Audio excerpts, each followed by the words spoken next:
Bizim için Müslüman olması yeterlidir. Bizim bulunduğumuz bölge her zaman zulüm altında olan bir bölgedir.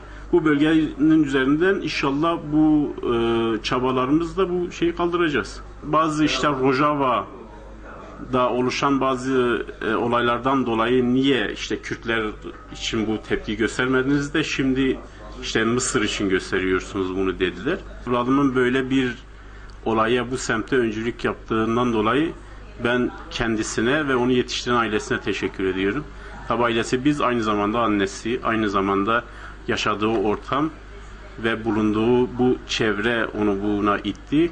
Kendisi burada başlattı bu öncülüğü. Sadece ben değil, aynı zamanda diğer komşularımın evlatları da yine aynı şekilde şey yaptılar. Bizim kebapçı arkadaşımız var, Haşim Usta'nın oğlu Ömer.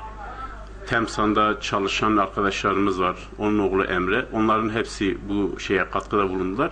Tabii tepki de gördük biz bunlar. İşte bu bölgede yaşamamızdan dolayı niye kendi ırkımızı veya şeyimizi savunan şeyler yapmadan, ama bu Müslümanların komple olan bir hareketidir.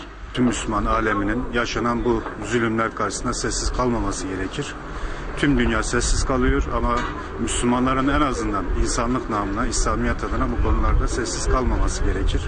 Bunları medyada olsun, okulda olsun her yerde yaymak istiyorum. Herkesin Mısır'a destek vermesini istiyorum.